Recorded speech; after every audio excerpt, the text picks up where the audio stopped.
Dois sermões pregados em New Brunswick no ano de 1741 por Abraham Ellen Brunken. Dois sermões sobre Apocalipse capítulo 3, versículo 3. Primeiro sermão: a necessidade de se apegar à verdade.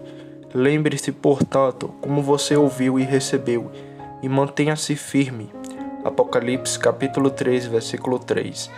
Muitos queridos amigos e irmãos, você deve se lembrar que os construtores do Muro de Jerusalém, após o cativeiro babilônico, foram obrigados, por causa da oposição, a carregar uma espada em uma mão para proteger, bem como a colher de pedreiro na outra para construir. E assim devem fazer os construtores de Sião, agora neste tempo de oposição e tentação.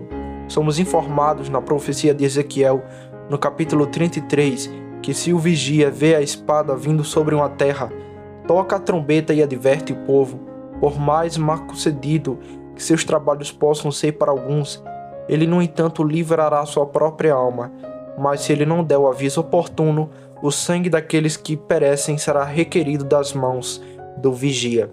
Meus queridos amigos, para prevenir preconceito irracional contra este desempenho, por causa de minha oposição a algumas pessoas nele, que fazem uma boa exibição na carne, eu posso observar e asseguro-vos que a consciência informada pela palavra de Deus me constrangeu a fazer o que eu fiz, ao detectar e opor-me às noções pessoais chamadas irmãos moraivos ou executins, que recentemente vieram da Alemanha para este país.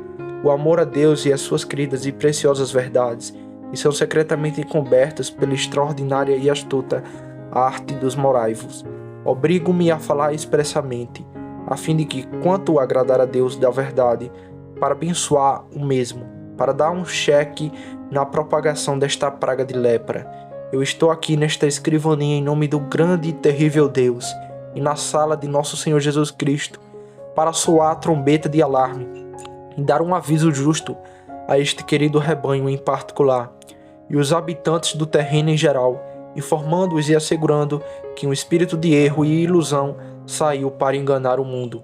Aquele que tem ouvido para ouvir, ouça. Eu livremente arrisco meu caráter e estou pronto, com a ajuda de Deus, para sacrificar minha liberdade e minha vida em defesa das abençoadas verdades da reforma e em detectar o erro. Se alguém, por uma credulidade infantil ou obstinação rabugenta, não aceita o aviso dado, minha alma chorará em lugar secreto por seu orgulho.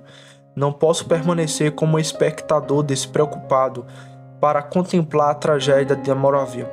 Meu coração sangra dentro de mim ao ver as preciosas verdades de Cristo contestadas, menosprezadas e pisoteadas por novos reformadores, e isso sobre um pretexto de extraordinária santidade, amor e mansidão.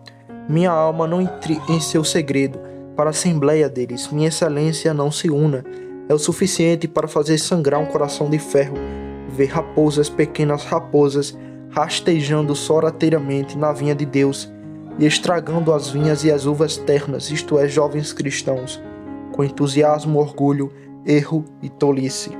Mas apresso-me a considerar as palavras de nosso texto, que é um conselho importante dado por nosso Senhor à igreja de Sardes, para refletir e trazer à mente as verdades que ouviram anteriormente, bem como as disposições afetuosas com as quais eles os ouviram, e que eles usariam todos os meios apropriados para preservá-los e retê-los. Um conselho muito adequado para os tempos perigosos em que vivemos. A direção de nosso Senhor deu a respeito de ouvir a palavra em outro lugar. Fortalece, em minha opinião, a explicação acima mencionada. Em um lugar, ele diz: preste atenção no que você ouve, e em outro, preste atenção em como você ouve. E de fato, na natureza das coisas, a maneira de cumprir um dever supõe a matéria sem a qual não pode existir. Ao discorrer sobre este assunto, vou me esforçar para falar com as seguintes cabeças. Primeiro, mostre quais verdades devemos mais particularmente lembrar e manter firmes. Segundo, mostre o que é suposto e implícito em nos lembrarmos dele e nos apegarmos a eles. Terceiro, porque devemos nos lembrar dele e mantê-lo firme, e então melhorar tudo. Uma cabeça do discurso é para mostrar que verdades devemos mais particularmente lembrar e mantermos firme. O primeiro ponto. E para que ofereceria sobre este título mais diretamente, eu pediria para deixar algumas palavras como premissa a respeito da natureza e tipos de verdade. Aqui posso observar que a verdade em sua natureza geral consiste em concordância e a tríplice metafísico, lógico e ético. A primeira é a concordância entre a aparência de uma coisa e a própria coisa representada por ela. A segunda consiste no acordo entre a mente e a coisa que ela concede, isto é, quando a mente concede qualquer coisa, realmente é como é. O terceiro consiste em um acordo entre nossas palavras e mentes, ou seja, quando falamos o que pensamos, a primeira verdade opõe-se à tinta e ao verniz, a segunda ao erro e à falsidade, e a terceira à mentira, que consiste em ir contra a mente. Agora, meus queridos amigos, existem essas verdades a seguir, mas especialmente as quais você deve se apegar até a morte. Primeiro, a doutrina da convicção pela lei de Deus, pela qual o pecador se torna sensível ao seu pecado e miséria, antes de obter a graça que o converte. Se deixarmos esta preciosa verdade ir contra os morais, ou em conformidade com uma pessoa notável entre eles, que afirmou que em Neil Brunswick que a convicção não é necessária para a conversão, mas prejudicial, e que a doutrina presbiteriana a respeito da pregação da lei é falsa. Digo, se abandonarmos a doutrina da convicção, não vejo nenhuma base de esperança de que um mundo seguro ficará alarmado. E verdadeiramente, aquelas supostas conversões que não são precedidas por uma obra da lei são em geral fortes obras da fantasia e afeições movidas de forma natural, como nas tragédias ou as obras comuns do espírito, como os crentes do tempo e os ouvintes da terra expedindo, ou uma ilusão de Satanás. A Escritura e a razão não sustentam a preciosa verdade mencionada acima. Nosso Senhor prometeu ao Espírito convencer os homens do pecado, da justiça e do julgamento. João 16, versículo 8 ao 9. Ele convida os cansados e oprimidos a virem a Ele e prometer-lhe descanso ao fazê-lo. Ele ainda nos informa que não veio chamar os justos, mas os pecadores ao arrependimento. Que o todo não precisa de médico, mas o doente. O pródigo não foi feito para ver primeiro o que ele estava parecendo, antes de vir para seu pai. Não temos 3.000 exemplos disso em uma visão, conforme Atos capítulo 2, versículo 37. Eu poderia acrescentar o exemplo de Jacó, que dizia, tremendo, o que devo fazer para ser salvo. Atos 16. E o de Paulo, que convencido em seu caminho para Damasco, disse, Senhor, o que queres que eu faça? Agora que a lei é um meio usual de convicção, aparece a partir destes seguintes lugares das Escrituras. Romanos 8, versículo 15. Pois vocês não receberam o espírito de escravidão novamente para temer, mas o espírito de adoção, pela qual clamamos, Abba, Pai. Observe aqui que esses cristãos gentios da nação romana tiveram primeiro o espírito de escravidão. E de onde eles tiraram isso? Pela pregação do Evangelho? Não certamente, mas da lei. Daí, o apóstolo diz que pela lei é o conhecimento do pecado, Romanos 3, versículo 20, e que antes que a lei viesse, ele estava vivo, ou seja, em sua própria apreensão. Mas quando a lei veio, o pecado reviveu e ele morreu, Romanos 7, versículo 9. Isto é, quando a lei foi poderosamente brotada em seu coração pelo Espírito Santo, ele viu seu estado morto, isto é, ainda mais confirmado, pois eu pela lei estou morto para a lei, a fim de viver para Deus, ou seja, eu atravessei da lei como um instrumento aplicado e estou morto, a lei considerada como pacto de obras, ou morto para toda a dependência da justiça da lei para a justificação. Gálatas 2, versículo 19. O apóstolo propõe esta pergunta: por que então serve a lei? Ele responde que foi acrescentado por causa das transgressões, isto é, foi adicionado como apêndice ao pacto da graça, para convencer os homens de suas transgressões. Gálatas 3:19.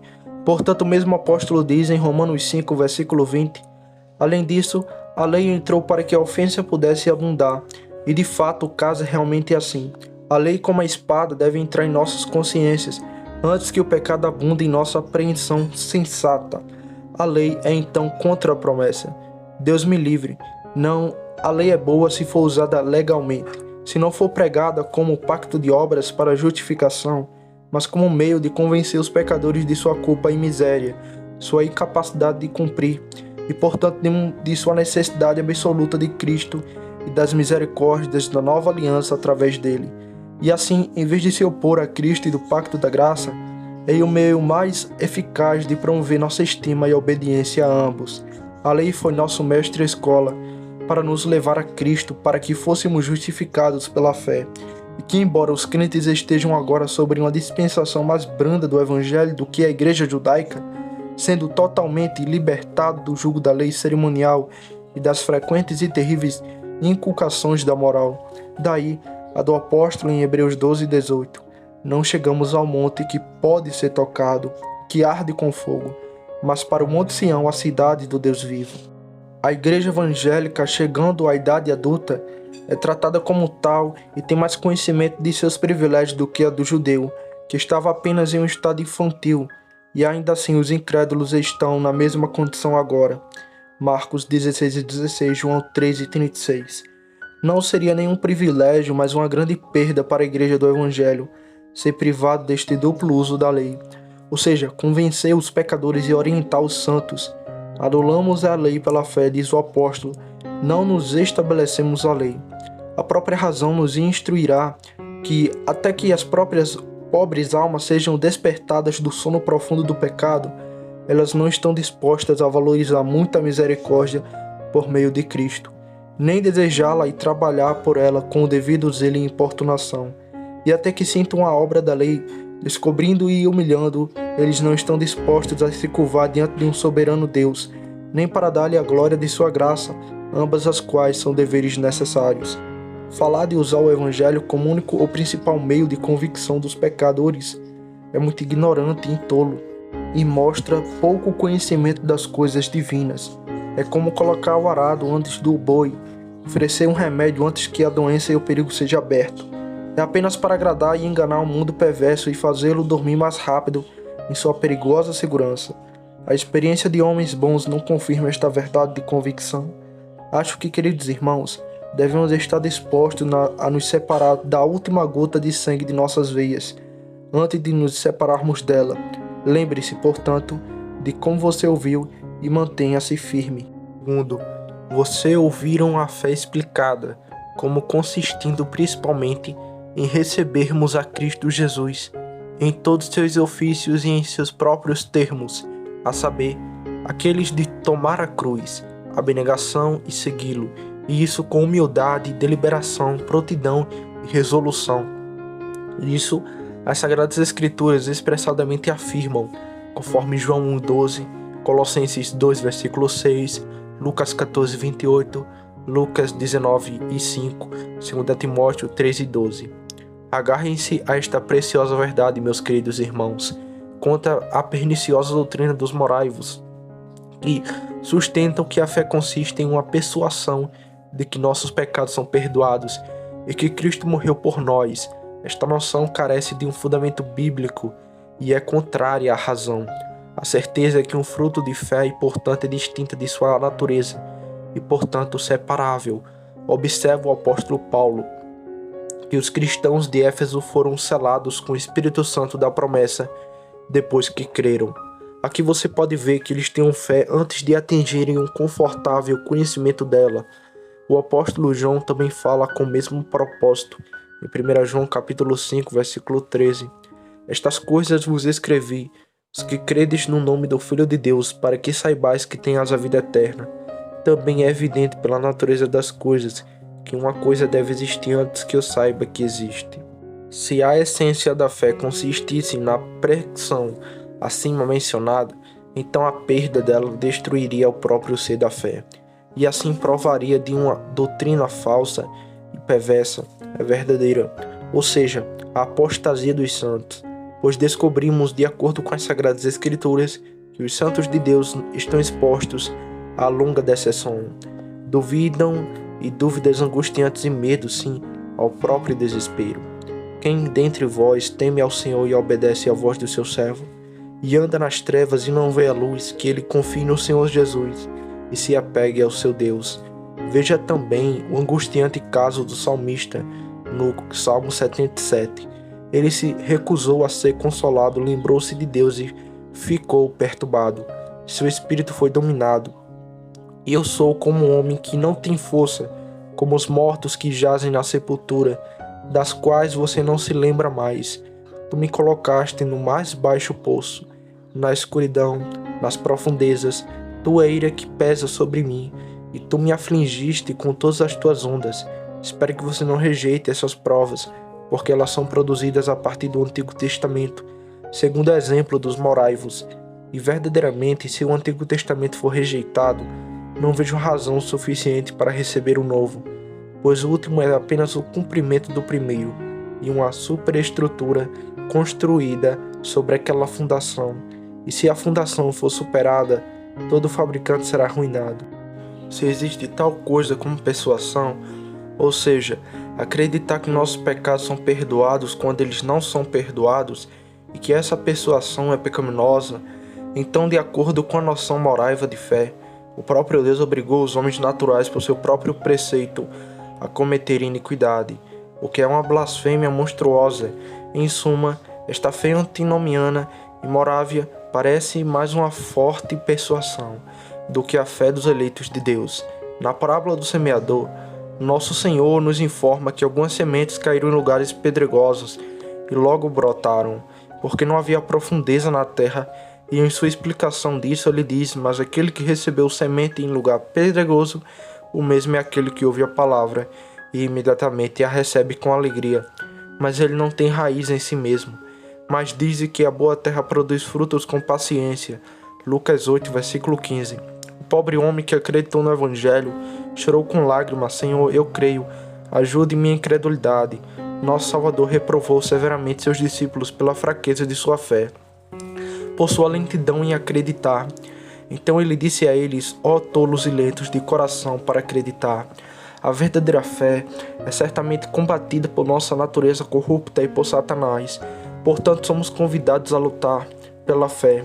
E disse para lutar com principados e potestades.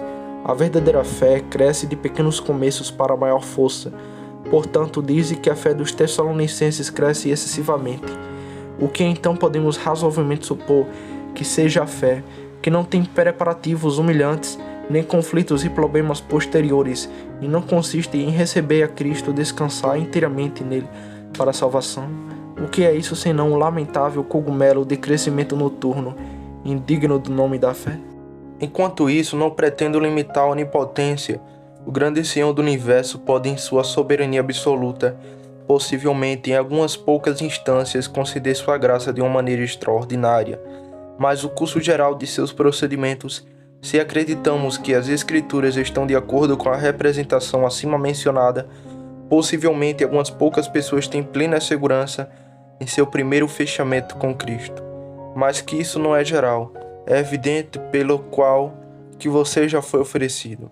Se for instado em favor dos morai-vos, que se a supracitada noção de fé é um erro, é apenas o que muitos de grande nota entre os primeiros reformadores mantiveram.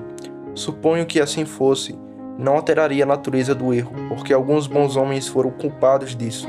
Devemos seguir o melhor dos homens, não mais do que eles seguem a Cristo.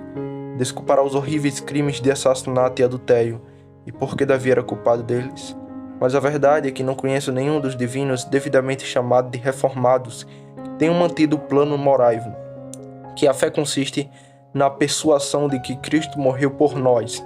Se algum deles professou que a segurança estava incluída na natureza da fé, deve-se considerar que eles não sustentaram ao mesmo tempo a redenção universal, o que altera muito ao caso, pois quando uma pessoa acredita em que Deus morreu por todos, deve ser muito fácil e natural acreditar que ele morreu por ela, pois o último está necessariamente incluído no primeiro.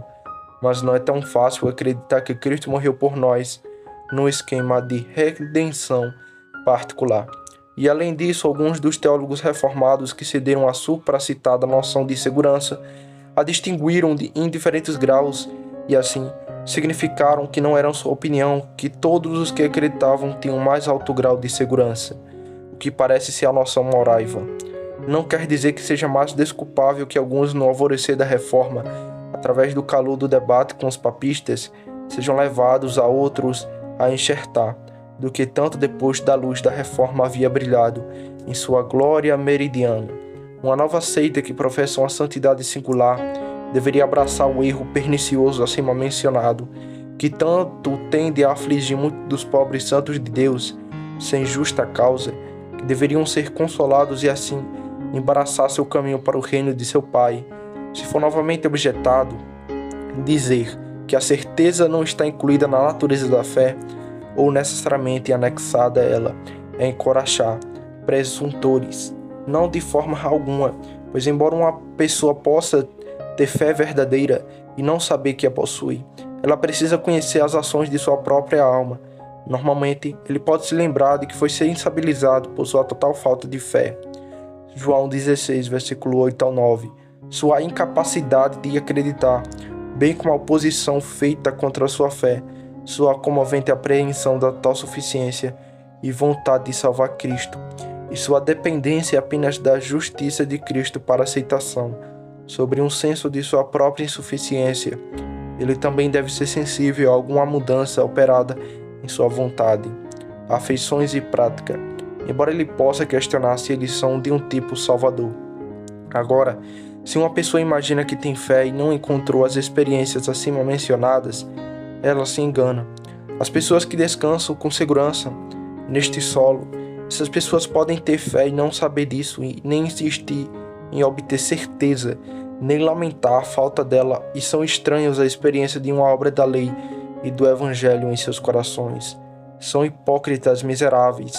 Eu penso que o mandamento de Deus para examinarmos a nós mesmos e assegurar nossa chamada eleição claramente supõe a incerteza de nosso conhecimento sobre eles antes do uso desses meios. Meus queridos irmãos, vamos nos apegar a esta preciosa verdade contra toda e qualquer oposição. Terceiro, ouvistes que a fé é o meio de justificação e de necessidade absoluta para a salvação eterna. Essas coisas as Escrituras da verdade afirmam plenamente. Romanos 3, versículo 28. Portanto, concluímos que um homem é justificado pela fé sem as obras da lei. E Marcos 16 e 16. Quem crê será salvo, mas quem não crê será condenado. Vamos nos apegar a essas verdades importantes, meus queridos irmãos, contra as perigosas e perniciosas doutrinas do antinomianismo e os moraivos, e a saber que aqueles que são justificados desde a eternidade aos olhos de Deus, realmente desde o tempo da morte de Cristo, e que a fé não é necessariamente para a salvação. Agora, porque essa justificação eterna é o proto-pseudos, a primeira é fértil falsidade de todas as abominações antinomianas, a fonte fatal da qual fluem aquelas correntes venenosas que desonram a religião de Cristo e contradizem seu grande desígnio, que é a santidade, e minam suas próprias fundações. Acho necessário oferecer algumas considerações para superar esse monstro da impiedade. E aqui deixe-me observar que a doutrina da justificação eterna contradiz o Santo Escritura, que nos informa que somos justificados pela fé. Romanos 3, versículo 28. Agora, se somos justificados desde a eternidade, somos justificados diante da fé, pois a fé é operada nos eleitos no tempo. Efésios 1, versículo 13. E então não devem ser falsas as Escrituras de acordo com este plano, que afirmam nossa justificação pela fé, pois é possível reconciliar uma justificação da eternidade e uma justificação no tempo juntas, uma justificação antes da fé e depois da fé juntas. Não vejo como isso pode ser feito até que o tempo e a eternidade, antes e depois, sejam provados iguais. As Sagradas Escrituras nos informam que todos os eleitos, assim como outros, são por natureza filhos da ira, sobre a maldição da lei, sobre a condenação do Evangelho e culpados diante de Deus. Efésios 1, versículo 2. Gálatas capítulo 3, versículo 10. João 3, versículo 18 ao 36. Romanos 13, 19. Agora, dizer que aqueles que foram justificados desde a eternidade é afirmar as maiorias e mais irreconciliáveis contradições. É, na verdade, dizer que os eleitos estão inteiramente livres da culpa do pecado, mas, apesar disso, estão sob o peso total dele, que eles são amaldiçoados e abençoados ao mesmo tempo, sobre a ira e herdeiros da promessa, filhos de Deus e do diabo ao mesmo tempo, condenado e justificado ao mesmo tempo. Agora, Qualquer homem vivo pode reconciliar essas proposições contraditórias, sem subverter a natureza das coisas e misturar a luz com as trevas, supondo que essa quirema impossível seja verdadeira, que um homem deve estar nos estados contrários mencionados ao mesmo tempo, e ir para os confins da sepultura, para onde sua alma deve ir em sua saída, não para o céu, pois ele está sobre a maldição da lei e condenação do Evangelho, e não para o inferno, pois ele está livre da culpa do pecado e tem um título para a glória eterna, para onde deve ir então, senão para o purgatório fingido dos papistas. Portanto, não se surpreenda que alguns dos moraivos e barbudos, que são seus irmãos, no que diz respeito ao espírito e princípio principal, devam tropeçar na ridícula noção de transformar o próprio inferno em um purgatório, acreditando que os tormentos dos amaldiçoados lá são apenas por um certo espaço de tempo. No entanto, esta noção é tão grosseira e escandalosa que alguns dos moraivos têm vergonha de admiti-la. Essa fantasia de transformar o inferno em um purgatório é pior do que a noção dos papistas, porque eles acreditam que a eternidade dos tormentos do inferno é para alguns. Derruba uma das principais barreiras contra o vício e incentivo à religião e à virtude. Tendem a dispensar o mundo e abrir as comportas para toda imoralidade e anarquia. É inútil para os patronos da acima mencionada invenção perigosa insistir em defesas dela. Este argumento que a palavra original para a eternidade significa apenas uma era, ou algumas eras, pois a mesma palavra é aplicada a Deus ou à felicidade dos abençoados, e portanto, eles podem argumentar com justiça que a felicidade dos abençoados, sim, que o próprio ser de Deus durará apenas algumas eras, o que é uma blasfêmia condenável. No capítulo 25 de Mateus e no último versículo, a felicidade dos salvos e as misérias dos condenados são colocadas em uma antítese ou oposição direta, e a mesma palavra original é aplicada a ambos.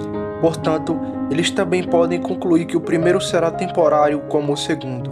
É notoriamente depreciativo para a satisfação de Cristo e para a infinita justiça de Deus provocada pelo pecado imaginar que as criaturas podem fazer expiação por si e assim pagar o máximo de dinheiro. Os amaldiçoados, cobertos de ira e incapazes de suportar a carga ou escapar dela, ficarão cheios de raiva e blasfêmia contra Deus, e assim aumentarão sua culpa em vez de expiá-la.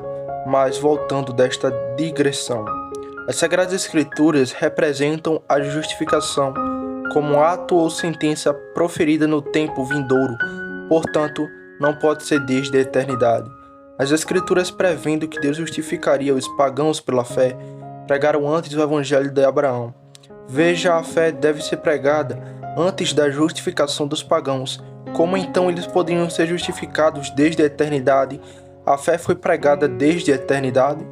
Até nós temos crido em Jesus Cristo para que fôssemos justificados pela fé de Cristo. Ora, não está escrito somente por causa dele, que ele foi imputado, mas também por nós a quem será imputado se nele cremos. É um ato. Seu conhecimento, meu servo justo, justificará muitos. No Senhor, toda a semente de Israel será justificado. Romanos 3, versículo 30.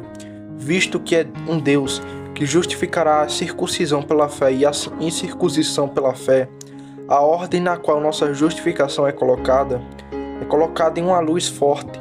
Além disso, aos que predestinou a esses também chamou, e aos que chamou a esses também justificou, e aos que justificou a esses também glorificou. Romanos 8, versículo 33. O excelente senhor Flávio observa que é absurdo colocar a vocação antes da predestinação, ou a glorificação antes da justificação. Com certeza, então, deve ser absurdo também colocar a justificação antes da vocação. Tanto enquanto ao outro, confundem e quebram a ordem da Escritura. Você também pode dizer que serão glorificados os homens que nunca foram justificados, como dizem que eles podem ser justificados antes de acreditarem ou existirem. Quão irracional e inexplicável é acreditar que alguém deva ser justificado desde a eternidade. Aparecerá se considerarmos um pouco a natureza da justificação, que é uma libertação real das pessoas da culpa do pecado e dando-lhes o direito à salvação. Agora, como alguém pode ser liberto da culpa do pecado desde a eternidade? a menos que os suponhamos realmente culpados do pecado desde a eternidade. Mas como as criaturas podem agir antes de serem ou existirem? Toda criatura é o nascimento do tempo, antes de ser concedida no tempo. Ela não está sujeita a nenhuma lei, e onde não há lei, não há transgressão real.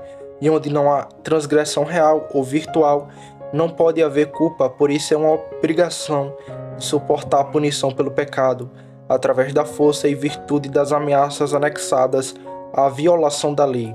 E onde não há culpa, nem pecado, nem punição, não pode haver justificação, que é uma liberdade disso. Dizer que os eleitos são justificados desde a eternidade é, na verdade, dizer que nada pecou desde toda a eternidade e que nada foi justificado, o que é absurdo, pois os eleitos antes de existirem não são nada em relação ao pecado real. Se for contestado que o que foi dito vai se opor a Deus, eu respondo que de jeito nenhum, pois o decreto considera seres futuros e ações futuras, Efésios 1, versículo 4. Mas a justificação respeita as pessoas presentes ou existentes e ações passadas. É uma mudança real ou atual do estado e considera um pecador como um realmente ímpio, Romanos 5, 4, versículo 5. Mas pode aquilo que não é ser real e realmente mudado? Uma pessoa pode ser ímpia antes de estar no ser? Além disso, não vejo como essa dificuldade pode ser removida, que está no caminho da justificação eterna. Supõe que o pecado da humanidade e sua justificação a partir dele teve uma data igual, ambos sendo eternos, pois na eternidade não há antes nem depois. Agora, isso é impossível na natureza das coisas, que a libertação real do pecado seja paralela em duração com o próprio pecado, pois o último na ordem da natureza e tempo vem antes do primeiro. É muito chocante considerar que desonra esta doutrina da justificação eterna reflete sobre nosso Senhor Jesus Cristo, como ela sopla os próprios fundamentos de seu Evangelho. É um ramo da glória do Redentor, que ele satisfez a justiça divina pelo pecado de seu povo e pagou suas dívidas com seu sangue e obediência. Mas, de acordo com o plano da justificação eterna, não havia pecado a ser satisfeito, nem uma dívida a pagar, pois pode-se supor que uma criatura pode pecar antes da eternidade, ou que depois de ser justificada do pecado, ela ainda está em dívida com a justiça divina. Isso seria uma justificação e nenhuma justificação. Bem, se não há dívida a pagar, a satisfação de Cristo é destruída, pois é aquilo tornado desnecessário e inútil. E assim você vê uma verdade fundamental, ou seja, a satisfação de Cristo destruída por esta doutrina moraiva antinomiana da justificação eterna. Lutero observou com justiça a respeito da justificação, que era o artigo de uma igreja em pé ou em queda. Agora, quando é julgado eterno, torna-se nulo e sem efeito, como foi observado. Se os eleitos são justificados desde a eternidade, então como se pode dizer que nosso Senhor é o Salvador deles? Visto que, de acordo com este esquema, eles nunca foram passíveis de destruição. Se for dito que os eleitos não foram justificados até o tempo da morte de Cristo, então o que aconteceu com aqueles que morreram antes disso? Aqueles que não foram justificados poderiam ser salvos? Quão injustificável e caridoso deve ser condenar ao chamar em vigor todos aqueles que morreram antes da vinda de nosso Salvador. A doutrina da justificação eterna torna a fé desnecessária, em um sentido absoluto, pois de acordo com ela, os eleitos são justificados perante ela. E pelo menos os argumentos que derrubam os fundamentos do arrependimento representa o pecado como uma ninharia, não digna de nosso medo ou tristeza, ao significar que Deus está em paz com aqueles que estão sob seu domínio. Remove todos os argumentos de terror pelas quais o mundo seguro deveria ser alarmado, e abre avenidas mortais para todos os tipos de licenciosidade, e assim rasga pela raiz toda religião natural e revelada. Se for contestado que Cristo era uma pessoa pública, e portanto o que ele fez e sofreu deve ser considerado como efeito, o sofrimento por aqueles que ele representou. Como ninguém é culpado do pecado de Adão, embora ele tenha sido uma cabeça pública do pacto de obras, até que se una a ela por uma participação da mesma natureza com ele, então ninguém é justificado pela justiça de Cristo, o segundo Adão, até que pela fé eles os recebam, e assim se unam a ele. Não adianta dizer que porque a natureza e o amor de Deus são imutáveis, os eleitos foram justificados desde a eternidade. não seguirá, embora Deus não seja mutável, nós somos, e há uma diferença manifesta entre os propósitos de Deus e a execução deles. O referido raciocínio concluiria que o mundo e todas as criaturas neles foram feitas a partir da eternidade, porque havia um propósito concernente à sua produção a partir da eternidade. Mas isso é falso, portanto outro é assim, que é construído sobre o mesmo plano de raciocínio. Quanto aos que as Escrituras dizem sobre o amor eterno de Deus sobre seus eleitos, penso que a distinção usual, que é observada por teólogos sólidos, ajuda a remover a dificuldade, que existe um amor de benevolência e complacência. O primeiro significa o gracioso propósito de Deus para com seus eleitos, e o último o deleite que ele sente nele quanto convertido. É apenas no primeiro sentido que se diz que o Senhor ama seus eleitos antes de sua conversão. Além disso, não se pode dizer verdadeiramente de Deus que haja nele alguma paixão adequada. Se há algo pelo eterno amor de Deus para com seus eleitos, imagine que a culpa do pecado é removida deles. Na verdade, antes que eles existam ou acreditem, que é o ponto em questão, eles expressadamente contradizem tanto a Escritura quanto a razão. João 13:18. A razão ensina que aquilo que não é, não pode ser justificado nem condenado. Onde não há culpa, ela não pode ser removida. Para não acrescentar isso, para expor o amor de Deus como em todos os aspectos o mesmo para aqueles que estão sob o domínio do pecado e para aqueles que estão livres dele, é cruzar a corrente das Escrituras que representa o Deus abençoado, como irado com os pecadores e satisfeito com seus servos sinceros por meio de seu Filho. Também tende a nos fazer olhar para o pecado como uma ninharinha com a qual não precisamos nos preocupar muito. Eis, meus queridos irmãos, que fundação sômbria é colocada aqui para todo tipo de impiedade, e isso sobre a especiosa era do conhecimento e santidade do Evangelho. Estas passagens das Escrituras, onde se diz que Cristo é o Cordeiro morto desde a fundação do mundo, e que Deus estava reconciliando o mundo consigo mesmo, e não imputando suas transgressões a eles, conforme 2 Coríntios capítulo 5, versículo 19, e que Cristo fez a paz pelo sangue de sua cruz, Colossenses 1, versículo 20, e Romanos 5, versículo 9 ao 10, e que a graça de Deus em Cristo nos foi dada antes do mundo começar, consistentemente com a corrente das Escrituras, a analogia da fé e os decretos da razão correta, pode significar não mais do que estas coisas a seguir, a saber, primeiro, que houve um grande propósito em Deus desde a eternidade para conceder bênçãos sobre seu povo no tempo. Segundo, que havia uma fundação suficiente estabelecida pelos sofrimentos e obediência de Cristo para a real reconciliação dos eleitos com Deus no tempo. Terceiro, que havia e há uma suficiência de graça entesourada em Cristo como mediador, cabeça de sua igreja e fonte de influência, a ser comunicada aos eleitos após seu fechamento com ele, que em algum lugar da Escritura é representado pelo tempo passado para mostrar a certeza do evento.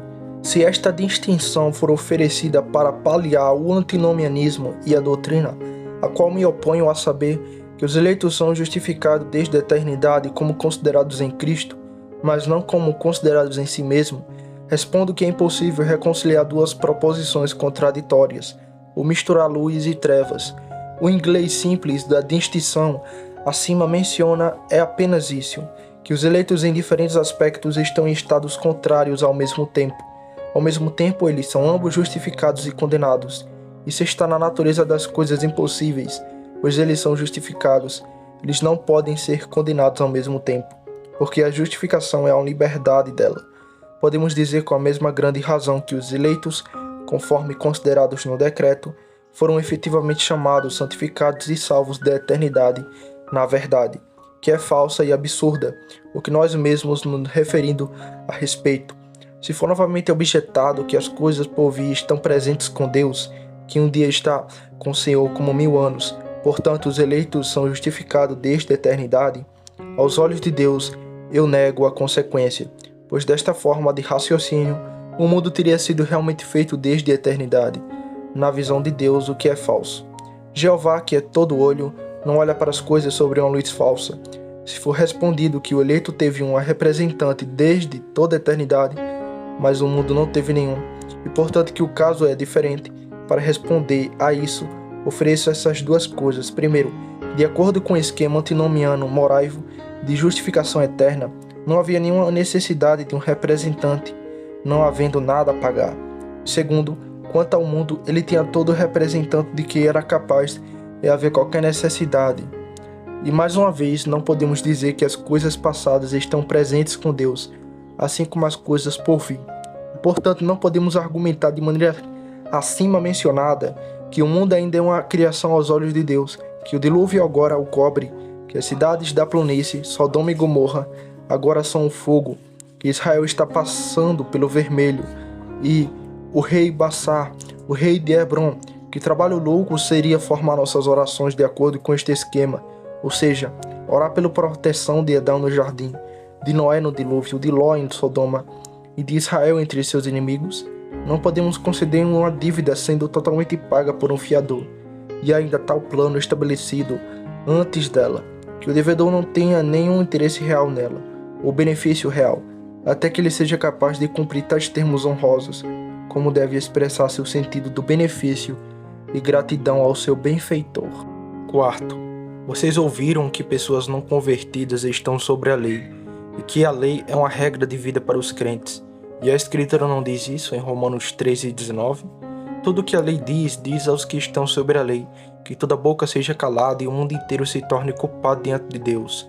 Observe aqui que alguns sim, que todos estão enquanto os estados de natureza sobre a lei estão culpados diante de Deus. Observe que o apóstolo falou essas palavras aos gentios romanos, que desfrutaram da dispensação do Evangelho.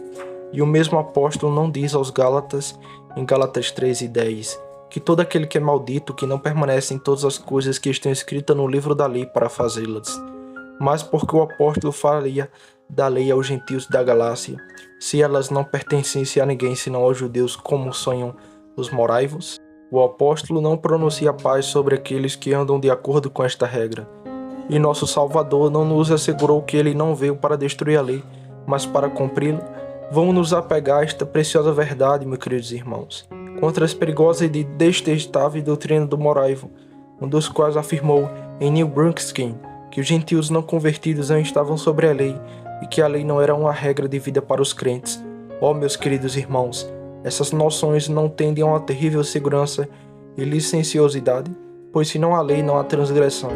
De acordo com esta noção, maldade mais vil não seria pecado, e portanto não haveria causa de tristeza para ela, visto que a lei moral é fundamentada nas naturezas, relações e razão das coisas inalteráveis, e consequentemente, invariavelmente, santo, justo e bom, a transcrição das excelências morais da natureza divina, e assim, o próprio padrão e escala da bondade, que é apenas uma conformidade com o Ser Supremo. Não pode, portanto, ser alterado.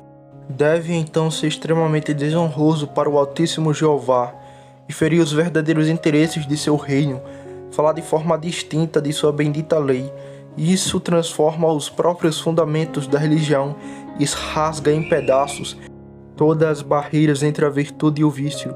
Isso nos deixa sem uma regra de ação, e assim nos expõe como uma presa fácil para as artimanhas da ilusão entusiástica. E como se pode supor com a razão que os homens naturais devem ser libertados da lei, como um pacto de obras que eles quebraram até que se tornam sensíveis a isso se cumpram os termos do novo pacto? Uma pessoa pode ter interesse nos benefícios de um contrato condicional até que cumpra os termos ou condições mediante os quais fica suspenso o direito aos benefícios? Embora não haja condições adequadas no pacto da graça, ainda assim existem termos ou condições indevidamente machados, que têm uma virtude suspensora até agora, e não temos direito às bênçãos da nova aliança até que estejamos habilitados a cumpri-los. Até que a fé seja formada em nós, estamos sob condenação. É verdade que não temos poder para acreditar por nós mesmos, nem há qualquer mérito em qualquer ato nosso para merecer uma bênção, mas Deus, que é o soberano absoluto do mundo e Senhor de seus próprios tesouros, teve o prazer de constituir este método para a transmissão de seus benefícios, que reflete honra sobre sua sabedoria. Isso representa o estado dos pecadores em tal vestimenta de terror, que tem a tendência de afetá-los e alarmá-los, e assim prepará-los para querido Redentor. Isso abre as agravações do pecado, e em um vidro apresenta a nossa visão de sua natureza maligna e agravações carmesim. em uma luz forte e comovente que nobremente tende a levantar nossa indignação contra ele. E isso aponta para um infalível diretor de nosso caminho. E se alguém objeta de algumas passagens das epístolas de Paulo, parecem falar pouco da lei, isso deve ser considerado que alguns em seus dias, bem como em outras eras, dependiam das obras da lei para justificação. Romanos 10, versículo 2 ao 3. E alguns trabalharam para introduzir a observação da lei cerimonial. O apóstolo se opõe a essas coisas. Nas passagens mencionadas, ele não fala da lei moral, considerada absolutamente e em si mesma, mas respectivamente, apontando para o referido abuso dela, do qual alguns eram culpados. Se o apóstolo tivesse falado levianamente da lei moral, considerado absolutamente, ele teria se contradito, pois em outro lugar ele lhe dá epitetos e elogios elevados e honrosos, chamando-a de santa, justa e boa.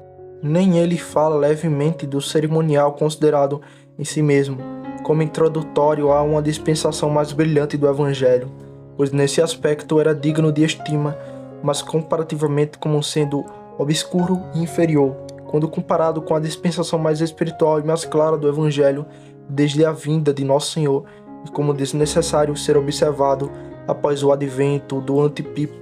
E se alguém ainda objetar em favor dos antinomianos e moraivos que Lutero, famoso reformador na Alemanha, era da opinião deles a respeito da lei, como aparece por muitas expressões diminutivas dele em relação a ela, em sua explicação da lei, Epístola aos Gálatas e em outros lugares. Não, de forma alguma, Lutero estava longe de ser um antinomiano. Ele escreveu expressas e pugentemente contra suas noções pestilentas. Se isso não envergonhasse muito este ensaio, eu transcreveria uma carta dele contra eles, na qual ele os pica com um estilo pungente e os marca com os epitetos mais desprezíveis. Ele expressamente diz que eles foram uma das explosões que o diabo havia soprado nele. Ele fez por seu raciocínio colocar em silêncio um dos chefes daquele partido que ficou quieto durante a vida de Lutero, mas depois espalhou sua própria vergonha. Onde Lutero fala severamente da lei é apenas em relação ao seguinte abuso dela, ou seja, quando os crentes sobre tentação e angústia interior aplicam-na ao seu terror e condenação. Pois em outro lugar ele fala honrosamente disso, afirma sua necessidade e descreve seu uso na preparação das pessoas para Cristo e na direção dos crentes. Se alguém deseja mais satisfação total sobre isso, deixe ler aquele excelente livro do famoso Rutherford, intitulado Contra o Antinomianismo, onde ele justificou amplamente Lutero das calúnias dos antinomianos. Também deve ser considerado que Lutero era um homem de fortes paixões e, portanto, tudo que ele expressava, ele colocava em uma forte luz. Quinto, vocês ouviram muito sobre o perigo da persuasão e nossa inclinação natural para isso. Isso está de acordo com a palavra de Deus. Salomão observa que é um caminho que parece certo para o homem, mas o fim dele é o caminho da morte. Provérbios 14, versículo 12, Provérbios 16, 25. E em outro lugar ele diz: há quem se enriquece e ainda é pobre. O profeta Jeremias observa que o coração do homem é enganoso e desesperadamente perverso. Quem pode conhecê-lo? Jeremias 17, versículo 9. O que Nosso Senhor cobra da igreja de Laodiceia pode ser aplicado à disposição natural de toda a humanidade. Todos são inclinados pela natureza e pensar mesmo os ricos e enriquecidos com bens, enquanto nesse meio tempo eles são pobres, miseráveis, cegos e nus. Se não estivermos naturalmente inclinados a enganar nós mesmos, que necessidade haveria de tanto mandamento na Escritura para examinar nós mesmos, se estamos na fé, e que tenhamos cuidado que não nos enganemos, e que necessidade de tal descrição do estado desconfortável e perigoso do enganado, como é mencionado em Isaías 44, versículo 20. Ele se alimenta de cinzas, um coração enganado o desviou, para que ele não possa libertar sua alma, nem dizer que não há uma mentira em minha mão direita. A ignorância de Deus e de nós mesmos, que é natural para nós, assim como nossa arrogância nativa e amor próprio imoderado, não nos dispõe a pensar melhor que nós mesmos e de nosso estado em relação a Deus do que pensamos. E se pensamos que nosso estado é bom quando é ruim, devemos ficar angustiados com seu perigo e usar trabalho sério para a libertação? Não, com certeza. O perigo não percebido, por maior que seja, não exercitará para nenhum propósito valioso nosso medo, tristeza ou trabalho. E podem os não convertidos esperar a misericórdia de Deus sem o uso desse meio designado? Não, com certeza, aqueles que desejam obter a herança celestial devem se esforçar para entrar pelo portão estreito. Vamos então, segure firme esta preciosa verdade, meus queridos irmãos, contra a corrupta doutrina dos moraivos, um dos quais afirmou em Neil Brunkskin que não havia tal coisa como a persuasão espiritual. Quão horrível é esta posição e condenatória para as almas dos homens. Pode-se inventar alguma coisa de tendência pior para iludir o mundo. Sexto, ouviste que a redenção é particular, ou que Cristo não morreu por cada filho de Adão, mas apenas por um certo número, e assim fala a Escritura. Jesus nos diz que ele deu sua vida por suas ovelhas. João 10, versículo 14 ao 15. Eu sou o bom pastor e conheço as minhas ovelhas, e das minhas sou conhecido. Eu dou a minha vida pelas minhas ovelhas. Pelo termo ovelha aparece no versículo 14. Devemos entender os eleitos, porque eles conhecem a Cristo e são conhecidos por ele. Isso aparece mais longe nas seguintes escrituras. Não credes porque sois das minhas ovelhas, como já vos disse. Minhas ovelhas ouvem minha voz e eu as conheço, e elas me seguem. E eu dou a ela a vida eterna, e elas nunca perecerão. Nosso Senhor nesse versículo nos informa que a razão pela qual alguns não acreditaram nele foi porque eles não eram suas ovelhas, isto é, não foram eleitos eternamente. Ele também nos informa ainda, todas as suas ovelhas são convertidas no tempo e salva depois, para que a conversão e a salvação se estendam até a morte de Cristo. Nosso Senhor também nos assegura que ele não ora pelo mundo. João 17, versículo 6 ao 9. Manifestei o teu nome aos meus homens que me deste do mundo, e eram teus, e tu deste a mim. Eu oro por eles, e não oro pelo mundo, mas por aquele que tu me deste, porque eles são teus. Você pode pensar que Cristo daria sua vida, que Jesus daria o seu sangue por aqueles pelos quais ele não gostaria seu fôlego em oração? Nosso querido Redentor não agradeceu ao seu Pai que lhe escondeu essas coisas dos sábios e prudentes e revelou aos bebês, e isso porque assim pareceu bom em sua visão. Embora o restante de Nosso Senhor pagou por sua morte e obediência fosse considerado em si mesmo suficiente em valor para redimir o mundo inteiro, no entanto, sua eficácia dependeria do destino do Pai e da intenção do Redentor. E ele morreu por suas ovelhas, as cabras sendo excluídas. Ele morreu pelo seu povo, Tito 2:14, para sua igreja, Atos 20:28, Efésios 5:25, e para seus filhos, Hebreus 2, versículo 3 ao 14 e ao versículo 15, Isaías 53:10, para aqueles que o Pai lhe deu para serem redimidos, João 17, versículo 2 ao 9. Pai, desejo que também aqueles que me deste estejam contigo onde eu estiver, para que contemplem a minha glória. Agora nos é dito que ele, o Pai, sempre ouve, se assim for. Então Cristo morreu apenas por aqueles que são salvos. Supor que Cristo morreu por todo homem é acompanhado de muito absurdo, particularmente com os seguintes. E de acordo com o esquema universal, Nosso Senhor deve ter morrido por aqueles que foram realmente condenados antes de sua morte, o que é ridículo. E vendo esses universalistas, sejam jesuítas, socinianos, remonstrantes, moraivos e toda a tribo do entusiastas, que sinceramente odeiam a doutrina da redenção particular, eu digo, visto que eles possuem que a maior parte da humanidade será finalmente condenada de acordo com as Escrituras, que nos informam que a estreita é a porta e apertado o caminho que leva à vida, e poucos há que encontrem, que o rebanho de Cristo é um pequeno rebanho, e algumas joias um remanescente e algumas barras sobre os arcos superiores. Eu digo, visto que eles possuem essas coisas, eles são inevitavelmente levados a este dilema, ou seja para invalidar a suficiência da santificação de Cristo, seja para acusar Deus Pai de injustiça, ou exigir uma dupla satisfação pelas mesmas ofensas, uma vez por Cristo na cruz como seu fiador e representante, e novamente por suas próprias pessoas no inferno. Não vejo como é possível para qualquer universalista remover com justiça esta dificuldade. Assim disse, parece-me que o livre-arbítrio está necessariamente implícito na doutrina da redenção universal. Sem isso, não pode ser mantido consistentemente como pode parecer assim. Se a aplicação desta suposta redenção universal for feita apenas a alguns, e isso não de obras feitas pela criatura, mas por meio de soberania absoluta e pura graça, como os calvinistas sustentam de acordo com as Escrituras, pois não é daquele que crê, nem daquele que corre, mas de Deus que mostra misericórdia.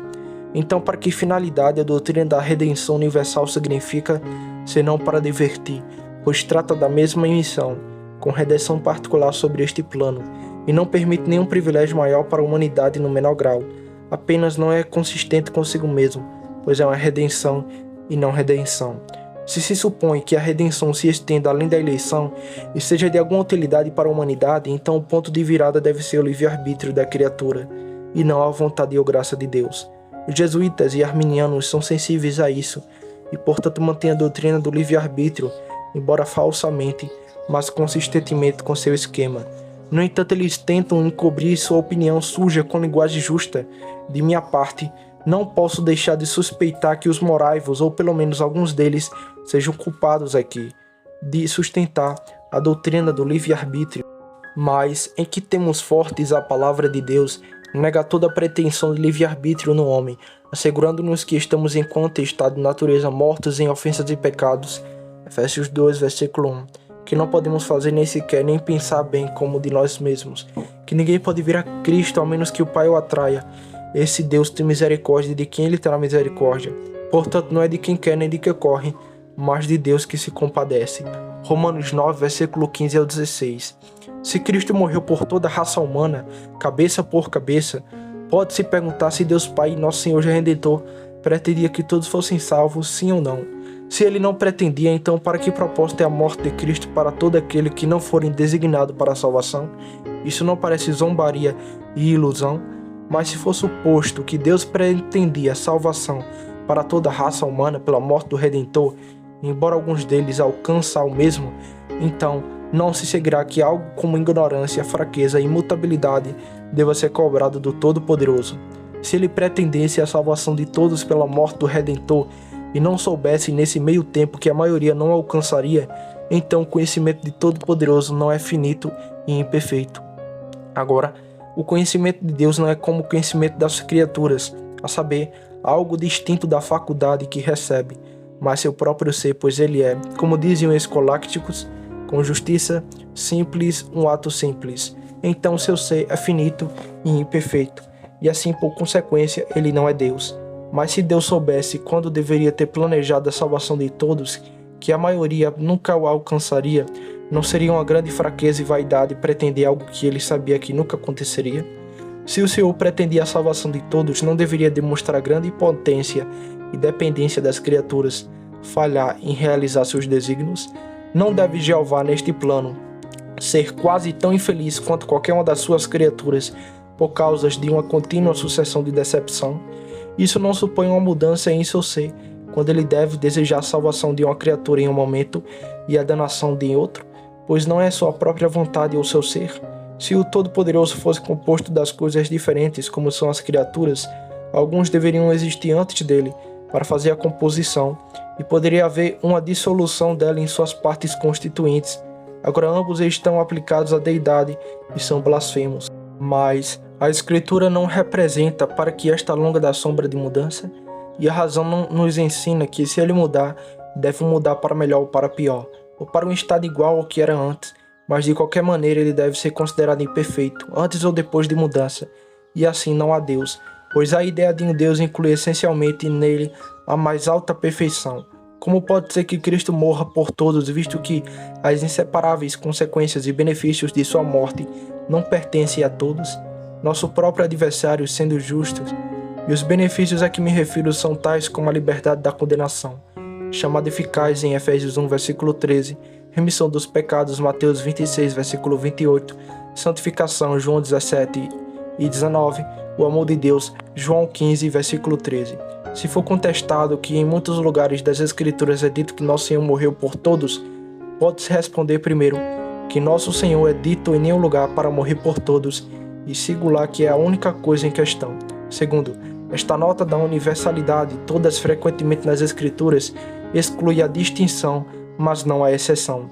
Veja Romanos capítulo 10, versículo 11 ao 12, Gálatas 3, versículo 26 ao 28, Romanos 11, 32.